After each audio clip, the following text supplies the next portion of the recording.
Hi, guys. So I'm recording this at the point at which we're at 35% of the voter turnout being announced. And it's looking really bad, and difficult decisions exist for many people. So one of the things that we need to start by looking at is that Cyril Ramaphosa now has the legacy of having brought the ANC down into under 50%. That is going to be his legacy, right? And it's going to be a legacy, I think, that he's not going to be proud of, because for the ANC to fall from 57% to 42%, that's a really dramatic outcome. He's not going to be happy about that. Here's another thing that's worth considering. Liberation movements, once they fall under 50%, they don't come back.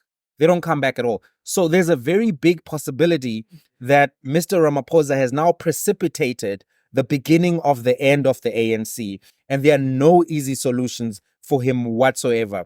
Everything that was tried, the electricity stuff, the massive campaigns we saw being done by Panyaza Lesufi in Gauteng did not yield material results to be able to mitigate what the polls were indicating for a very long time. So that's the first thing that I think we have to just all acknowledge, that this is now a reality for the ANC. Number two, the EFF has also been just chowed, right? That is just the unfortunate reality for them.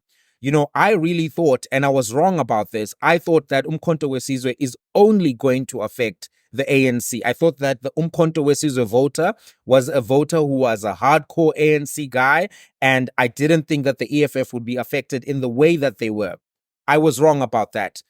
Umkhonto weSizwe is taking everybody's lunch. They're in that kitchen.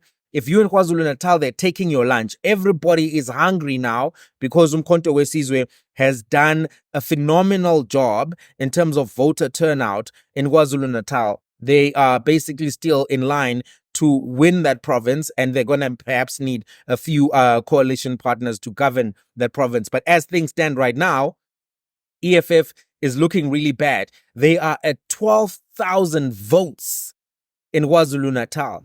That's a significant drop. There were over 300,000 in the last election. So it does seem to indicate that the people who voted for EFF in the previous election, a lot of them were also ANC supporters. I thought that they were actual real EFF supporters, that they were about the program, about the life. Somebody said to me that some of the signs were visible at the Moses Mabhida Stadium event because there were some gaps here and there. It wasn't the same turnout that they expected for FNB. FNB, it was packed, there was overflow, etc. And there was some, overflow in Moses Mabhida. I was there physically, but it wasn't quite the same as the FNB stadium.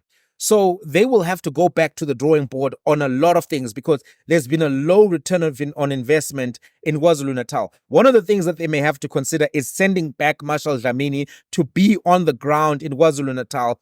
Remove him out of the executive positions, send him back as a ground soldier, back into KwaZulu-Natal, back into the trenches, because something needs to happen to just get 12,000 votes at this particular stage. I mean, if we extrapolate this and we say maybe they get 48,000 votes, if we do a factor of 3, that's still a serious underperformance from their previous performance, right? They're going to have to really change their strategy in KwaZulu-Natal from scratch. The other thing that they're going to have to do is to consolidate other bases where they still have a prospective chance of doing well. So they're doing well in Limpopo, but not as well as they could, I think, considering that Julius Malema is from Limpopo. I'm not limiting him to the province. I'm just saying that you sometimes have to play home base and grow from outside of your home base. They can grow in Mpumalanga. They've actually lost some ground there to Umkhonto weSizwe. As things stand, Umkhonto weSizwe is now the official opposition, or is looking to be the official opposition in Mpumalanga. They are doing okay in Northwest. They're doing okay in Northern Cape. They are even doing reasonably well in the Western Cape. They're doing much better in the Western Cape than they're doing in KwaZulu-Natal. Big surprise there. So they need to refocus where they spend a lot of their attention and try to grow those bases, because if they don't do that, they're going to be in real trouble. Now, I want to spend some time here just talking about how the MK has performed. They've performed really well, and they are going to be in a position to govern KwaZulu-Natal if the results hold. I don't see any reason why they're not going to hold. I think that the patterns are really clear. I've had a look at some of the CSIR projections, and they seem to have enough to continue and to do well. They've done better than I expected. I actually thought MK was going to hit 5%. It's getting to look like they're going to hit 10%, which is double the performance that I thought they were going to hit. So on that one as well, I was wrong. Look, I thought about it and I said, look, COPE came in at 7. EFF came in at 6. I know Jacob Zuma is a brand name. I know he's more popular than Cyril Ramaphosa, but it's still a new party. It won't have the funding infrastructure. It's an untested entity. There are issues about him being on the ballot or going to parliament. Some people may not be, appreciative of the fact that if he's not going, then they're not going to support him. I thought all of those things were going to be factors. I was wrong. It seems the MK voter is not as concerned about some of the things that concern me. It seems that Jacob Zuma is a bigger factor. Obviously, Thabo Mbeki wasn't on the ballot for COPE, even though there was the common understanding that it was a vehicle that he was preferential to. And Julius Malema ran in the first election, but it seems Jacob Zuma is a much bigger brand in terms of being able to pull a new crowd than Julius was in 2014. I think Julius is a big brand right now and can pull crowds, and of course he can. But it seems that Jacob Zuma still has that edge, and I didn't factor that in. I listened to some of your criticisms, but I still thought, man, the data is the data. He can't beat the data. He beat the data. I'm sure a lot of ANC people are regretting some of the decisions, some of the rhetoric that they chose to approach, and some of the mistakes that they made, because there were many opportunities that they had to really try to remove this thing before it was born, but they played games and then they went to the courts late and their court applications were messy. The only one that they won was the Constitutional Court one, which removed Zuma from being able to go to parliament. But at that point, the ship had sailed. MK had won the registration issue. They'd won the trademark issue. They'd won the other issue. So, I mean, at that point, everything is in motion. He's on the ballot already. Khumalo has already stepped down and Zuma's now the leader of the party. The whole thing was done. So MK is definitely eating everybody's lunch. And as you can see, they are the story of the day. And that's going to be something I think that also goes down in history, that Jacob Zuma played a role in bringing the ANC to KwaZulu-Natal, and now he's taken away some of the support of the ANC in KwaZulu-Natal. And there are going to have to be reflections about what mistakes were made by the Ramaphosa administration, by the Ramaphosa ANC around dealing with this man who still has a large sway. So I made a video earlier this year, and you must go watch that video. I said that the ANC made a big mistake. Go watch that video, see what I said. I made a video last year on the 17th of December, and I said that Jacob Zuma is going to be a big factor in this election. Go watch that video, 17. It doesn't have as many views as some of my other videos, but it's there as proof. I just didn't think it would be this big. It is this big. He has had this impact. And you can tell, I'm here, I'm at the results, or what is it called? Results Coordination Center, something like that. Results something. It's ROC, right? So anyway, I'm here and I'm with the people. You can see the energy at the different benches. Some people are very happy because the new parties, they did well. But you can see the energy at the MK table is electric. Then there's just an interesting dynamic, and this is going to take me to my third point, which is what's next? What's next? If the results hold the way that they're going to hold, what's going to happen? Because there's two levels of negotiation and deal making that now has to happen. One level of negotiation and deal making that has to happen is at national. Does the DA and ANC make a coalition? The continuity coalition that I called it. Remember, I made a video about would the DA make a coalition with the ANC. You can go watch that one as well because it's becoming relevant. But they may not be able to do that because they need the EFF at the provincial level in Gauteng. They'll need them, right? And also at the same time, are they going to give up KwaZulu-Natal and just walk away from it? Not govern KwaZulu-Natal, not govern Western Cape, and just remain, also not govern Gauteng. So what I'm trying to say is, if you make a deal with the ANC, with the DA, maybe you keep Gauteng. If they're happy to make that deal. But they may not be. So you may need the EFF. You may need the EFF to do that. But then in KZN, do you give that up? It's an important province. Do you let it go? The second most populous province? Do you let that become a stronghold even further for MK? How does that work?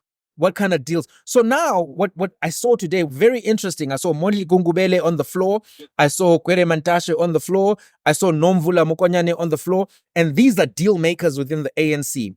And, they were having chats, they were walking around, they were talking to the media. But I think really the negotiations have started now to say, what do you want? What are your requests? What are your demands? And I've heard side conversations that, people were saying to EFF, hey, don't come with heavy demands and maybe we can talk. So the perspectives may really be at this point that the ANC is either considering a ANC coalition or an ANC EFF coalition. They are going to struggle with the MK coalition because the markets don't like Jacob Zuma. The investors don't like Jacob Zuma. They spent years trying to remove Jacob Zuma. So any re-emergence of Jacob Zuma from the market perspective may be something that they're not willing to handle. So the rand is at risk, right? And that's what markets will show you power. The rand manipulation thing that went down is not something that you must trivialize. A country can lose a lot of economic value if the markets start panicking. So to try to keep the markets reasonable and at bay, you may have to make deals that allow you to walk away from KwaZulu-Natal as a province. Let MK govern that province. But if you do that, you're still now going to have to really make a deal with the EFF. The EFF has already been doing deals with the ANC. So it's not like it's going to be a totally brand new situation. We saw the compromise that they made. We saw the compromise that they made in Johannesburg. We saw the compromise that they made at Ekurhuleni. We've seen the kind of deals that were made for Panyaza to be premier as well. So deals can be made. Deals can be made. And the ANC may feel that, hey, we can actually make some deals with the EFF. So it's going to be interesting to see what Julius Malema says at the first press conference. That press conference is going to be a big deal because now the clock is ticking, right? We're on 35.74. The clock is ticking. I'm going to stay here till we get to 50%, but everybody's clock is ticking. And now we're thinking about what's next. What's next? What's next? What I think is going to happen, I don't think that Mr. Ramaphosa has the stomach for dealing with Julius. I think he's going to make a deal. I think he's going to make a deal with the DA. He's going to go for the continuity. I think that makes the most sense for him. I think that he's going to be able to stabilize and do things just with him, with the DA. What does that mean if he takes that deal? That means John Steenhuisen perhaps get a vice presidential position. He deals with government business, and that becomes the situation. So I think that's the most palatable thing for him. But if he's not going to do that, if he doesn't have appetite to do deals with the EFF, do deals with the DA, he may just call it a day. He's still a billionaire. His brother-in-law is running IPPs. So why does he have to deal with all of this mess? The backstabbing, the negotiation. Some politicians have an appetite for this. But remember when Phala emerged, Mr. Ramaphosa almost left. So now, is he going to walk away? Is he going to organize some kind of negotiation and leave some of the party bigwigs to do the negotiations? He may. I'm hearing a lot of people say on the floor that he may walk and go back to being, a private citizen. What do you think, though? If the results stay where they are, and they are likely to stay some ratio of this, what do you think are the options for the ANC for coalition? What do you think are the options for the EFF for rebuilding? What do you think are the options for everybody else? I remember there's one more thing I want to say. The DA is also overperforming my expectations so far. They are overperforming my expectations. But I think this has been caused by the reverse Zuma effect. Newton's laws of physics. There's a law of physics that says for every force, there's an equal and opposite force. So the force of Zuma one side has brought back the grannies on the other side. And they did show up to vote, and they showed up in numbers. They were very interested. I don't think that the grannies and the Karens and many of the people who are DA diehards love John Steenhuisen.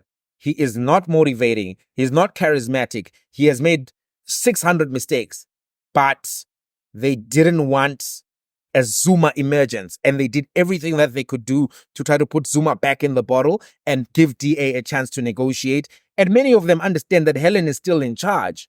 She's still in charge. She's still the head strategist. So that's something that is worth considering. But also the DA raised a lot of money, guys. When I went onto Twitter, the DA was dominating the top thing. Social, what is this? The trend list. They bought the trend list. They bought that other column there. They were doing robocalls. They were on radio. They were everywhere because money can make a difference. Now, in 2024, the DA got 126 million from donors. And then they got from the Represented Party Fund in 2022, 2023, $60 million. 62 million. So that's, sorry, why am I saying dollars? Rands. I'm in South Africa, rands, right? So that's 180 million that already we can just track in terms of the last year and this current year. And they may have gotten some other money which will get declared later. So if you think about it, that's over 200 million. If you just do all of the maths, 200 million. That's crazy. That's crazy amounts of money. And even if you think these other parties had money, compared to 200 million, money can buy attention. Money can buy influence. Money can buy electoral outcomes in the sense that you have all the resources you need to play the game. And this is what it looks like has happened here. It looks to me as if the money factor and the Zuma factor have allowed the Democratic Alliance to hold on to their voter share and even maybe grow a little. But I must say that right now, the results that have been coming out have been predominantly from the Western Cape. It has the most amount of reporting as a province. I think as we see more data coming in from the other provinces, the share of the DA may actually begin to drop, and they may hit 20, which will still be a loss, but much, much less of a loss than I thought they would get. So we'll have to see. But they're going to be going in exactly where Helen Zille wanted them to be, between 15 and 20. And that's a hell of a position, as she said. You can negotiate with Cyril. So we know they want Cyril. We know that. The question is, does Cyril want them? ActionSA, you were played. You were played, ActionSA. You thought that if you do a deal with these people, in terms of a pre-election deal, is going to be enough. But what they did is they took your hunger, they took your energy, and you were not able to play the game at the highest level, right? And Gayton McKenzie is running circles around you guys. So ActionSA, you need to, if you're going to stay in existence, pull out of this multi-charter stuff, play your own game, because right now it's not looking good for you. ActionSA, 40,712 for all of that money that you got, to only get one seat in parliament with these numbers. And if I extrapolate it by 3, to only get 2 or 3 seats in parliament, that is an underperformance. That is an underperformance of epic proportions. So you got played. You remember the way that, what was the lady's name who got kissed? Mampele Rampele from Mahang by Helen Zille. You got the same kiss. This time it was called multi-party charter. Anyway, everyone, that's where we at, close to 40%. I mean, 35.74. That's 36%. What do you think? What do you think? I'm going to do an update in the morning, but what do you think? I just thought, let me jump on. Let me give you some content so that we can keep on keeping on. Everyone staying up. It's lit. Where you at? What do you think? What are your final projections? What do you think Ramaphosa is going to do? Till the next one. Oh, like, comment, subscribe, all the things. So we're here live. This is not a backdrop. I'm physically in this thing. You see my lanyard. The camera that I'm using is real good. All right, till the next one. Peace.